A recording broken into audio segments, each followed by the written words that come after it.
Standard 10, Subject English, Unit 4.3, World Heritage. World Heritage Sites are designated by the United Nations Educational, Scientific and Cultural Organization for having cultural, historical, scientific or other form of significance.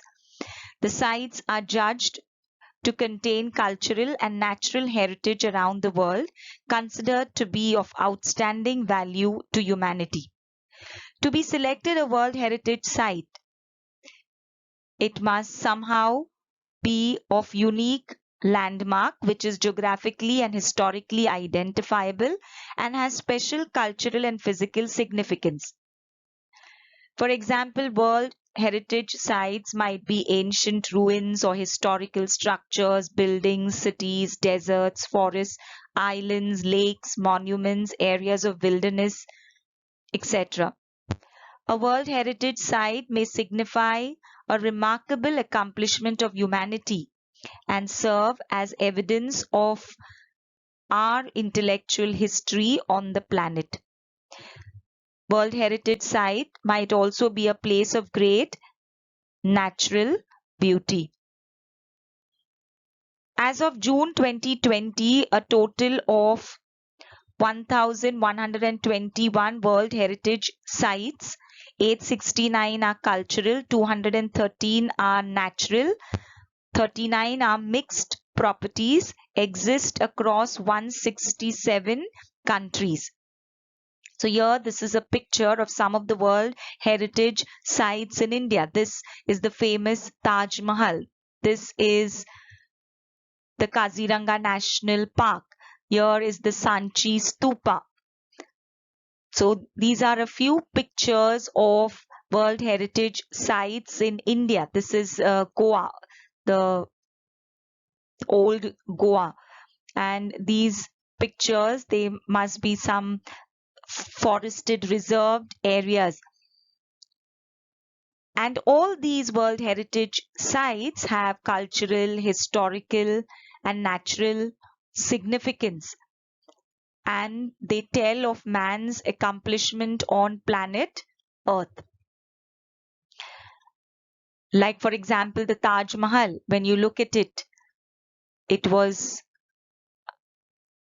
built by Shah Jahan in memory of his wife Mumtaz Mahal. So it is of historical significance. It talks about man's accomplishment in the past.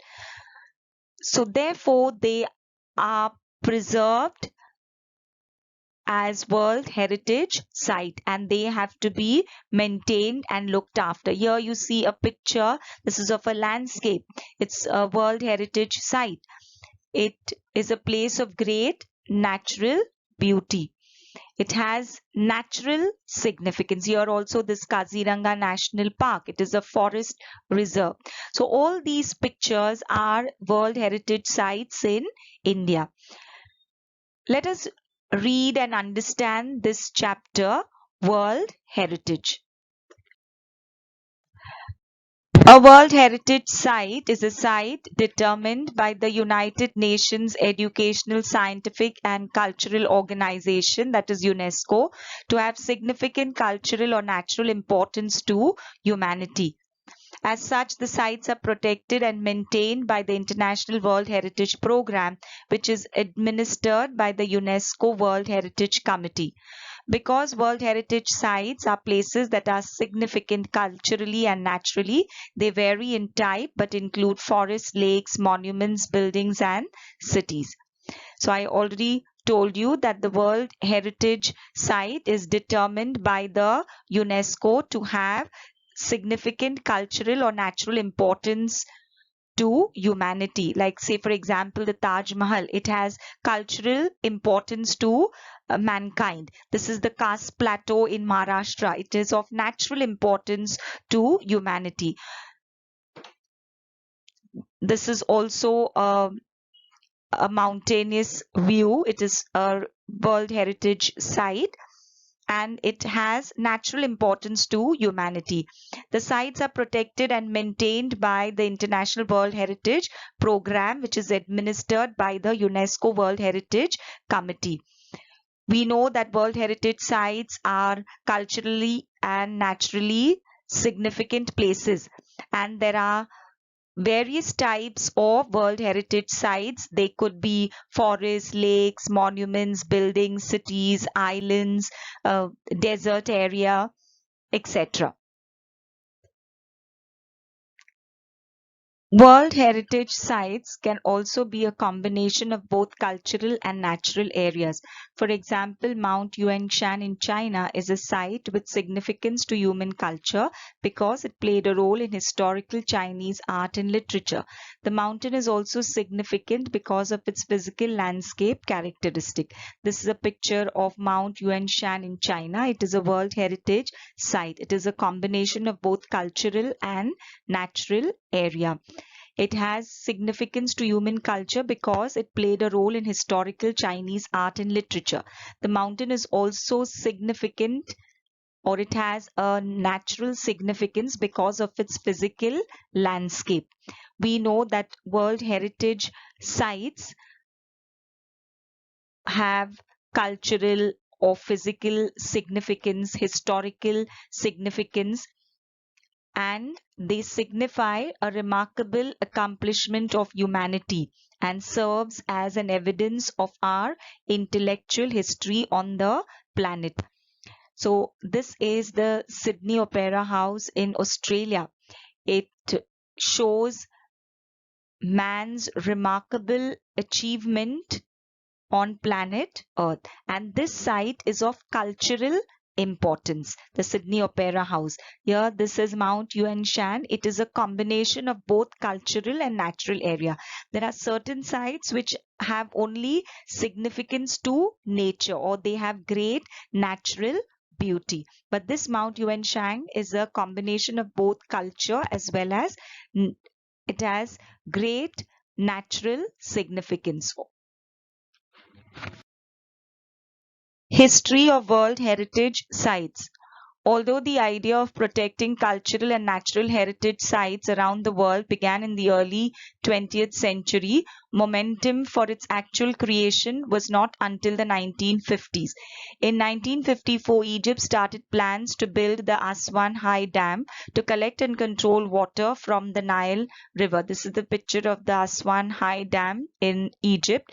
A dam is constructed to control floods and also to collect water. That is, it serves as a reservoir in order to save and collect water. The initial plan for the dam's construction would have flooded the valley containing the Abu Simbel temples and scores of ancient Egyptian artifacts. This is the picture of the Abu Simbel temple.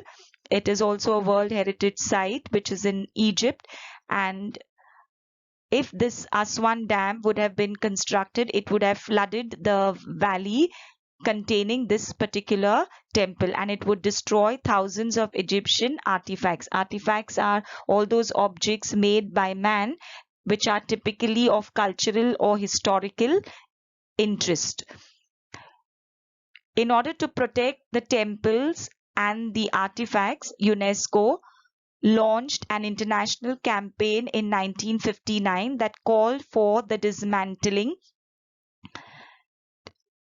and movement of the temples to higher ground. So the UNESCO launched a campaign in 1959 calling for dismantling and moving this temple to higher grounds in order to save it from getting flooded. The project cost was an estimated 80 million US dollars. 40 million US dollars came from 50 different countries. Because of the project's success, UNESCO and the International Council on Monuments and Sites initiated a draft convention to create an international organization that would be responsible for protecting cultural heritage.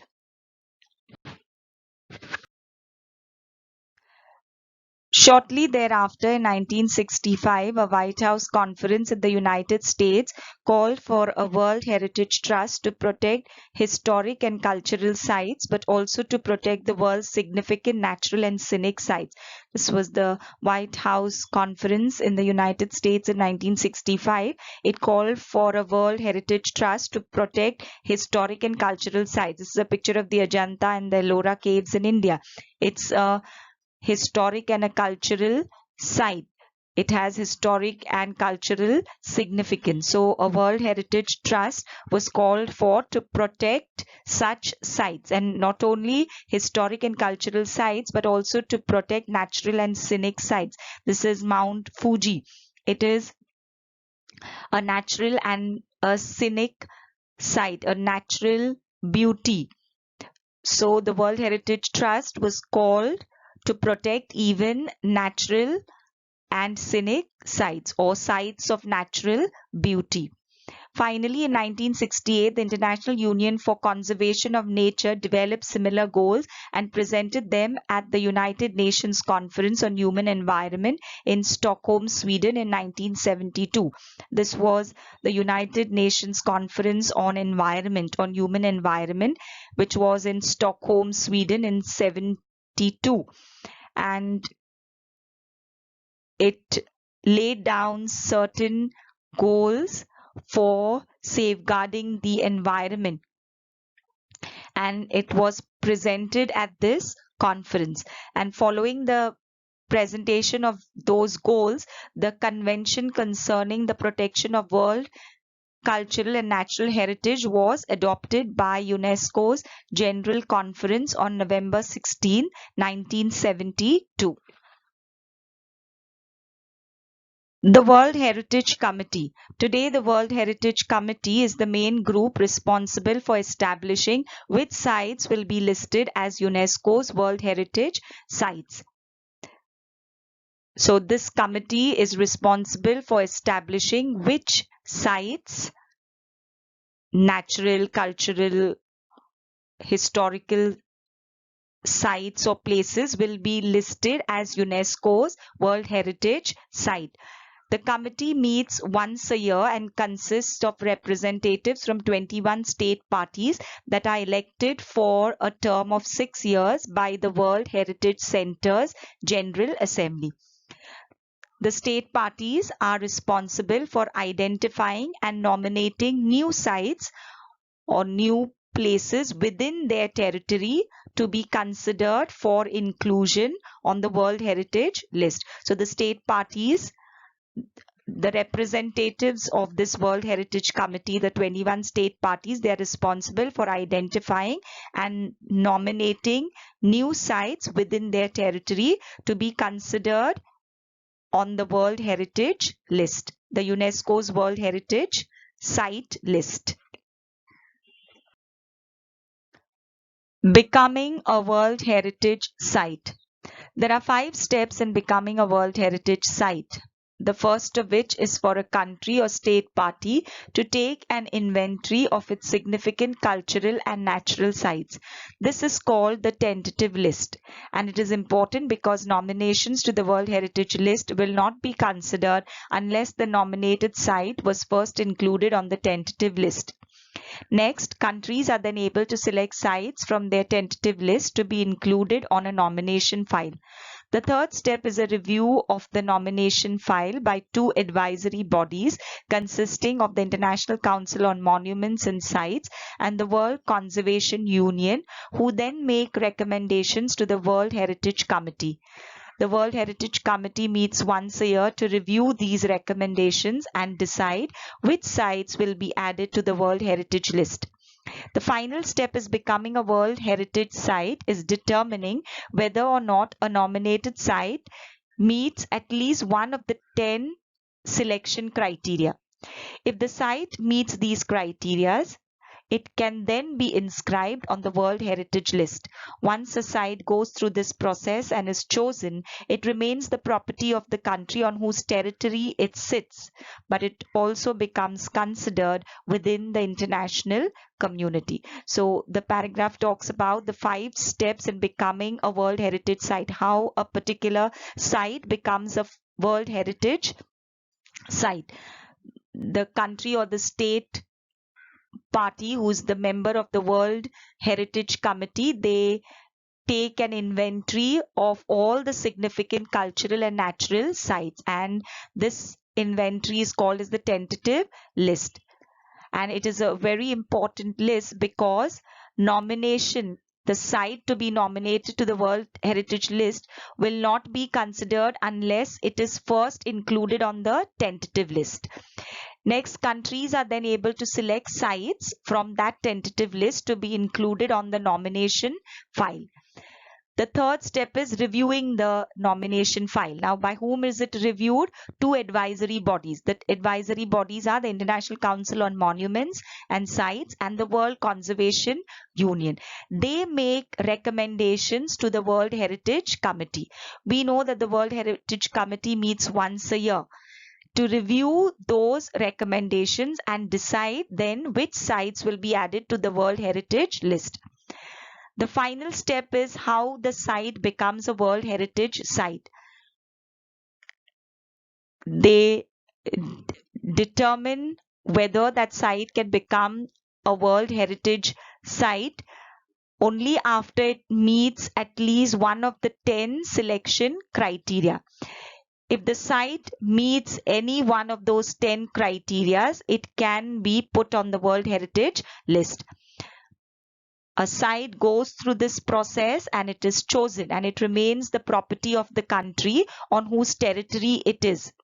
Like, say, for example, we talk about the Taj Mahal. It is a World Heritage Site. It is a property of the country, India, but it is also considered to be within the international community. It also becomes considered, it remains a property of the country on whose territory it sits, but it also becomes considered within the international community because it has become a World Heritage Site. Types of World Heritage Site. As of 2009, there are 890 World Heritage Sites that are located in 148 countries. 689 of these sites are cultural and include places like the Sydney Opera House in Australia. This is the picture of the Sydney Opera House. It's a cultural site. And the Historic Center of Vienna. This is the Historic Center of Vienna in Austria.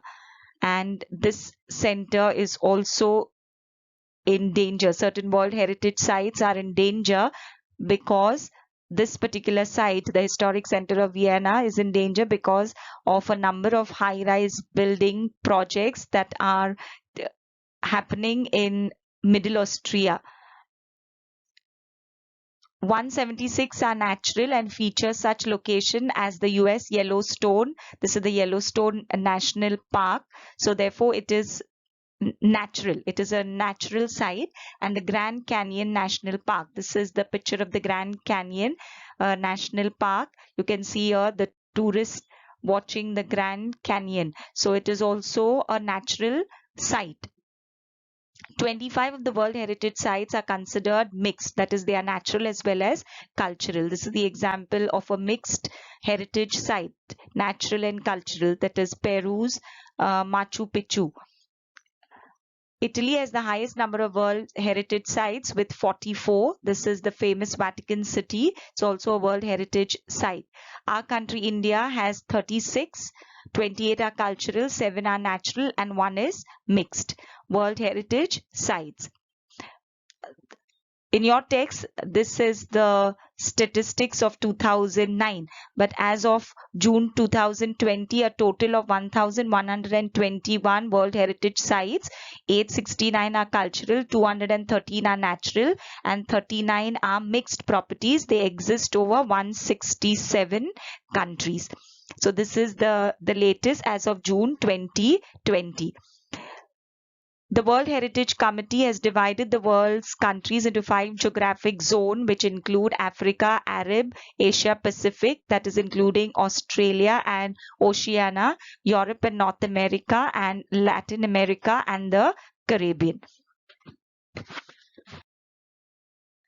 World Heritage Sites in danger. Like many natural, historic, and cultural sites around the world, many World Heritage Sites are in danger of being destroyed or lost due to war, poaching, natural disasters like earthquakes, uncontrolled urbanization, heavy tourist traffic, and environmental factors like air pollution and acid rain. World Heritage Sites that are in danger are inscribed on a separate list of World Heritage Sites in danger, which allows the World Heritage Committee to allocate resources from the World Heritage Fund to that site. In addition, different plans are put into place to protect and to restore the site. If, however, a site loses the characteristics which allowed for it to be originally included on the World Heritage list, the World Heritage Committee can choose to delete the site from the list. So here in this paragraph, it talks about certain World Heritage sites which are in danger. They are in danger of being destroyed due to war. This is a picture of a World Heritage site which was destroyed in war. This is the Bamiyan Buddha in Afghanistan. That was also destroyed during war. And a number of World Heritage sites are in danger of being destroyed. As of July 2019, there are 53 entries, 17 are natural, 36 are cultural on the list of World Heritage Sites in danger. And World Heritage Sites in danger are located in Arab states, Syria, Libya, Africa, Congo, Latin America, Caribbean, Asia, Pacific, Europe, and North America. The World Heritage Sites that are in danger are put on a separate list of World Heritage Sites in danger. And this allows the World Heritage Committee to allocate resources from the World Heritage Fund to that particular site. Here, this is a picture of a site being restored. It was destroyed and it has been restored. It is restored after funds are allocated or resources are allocated or given by the World Heritage Committee from the World Heritage Fund. They also have different plans to protect and to restore that particular site which has been destroyed, either destroyed by war or by natural disaster like earthquake or urbanization. So it is the World Heritage Committee that allocates resources from the World Heritage Fund in order to restore that particular site. If, however, a site loses the characteristics, certain characteristics which made that site to be put on the World Heritage list. So if that particular site loses the characteristic, then the World Heritage Committee can choose to delete that site from the list of World Heritage list. To learn more about World Heritage Site, visit the World Heritage Center's website at whc.unesco.org.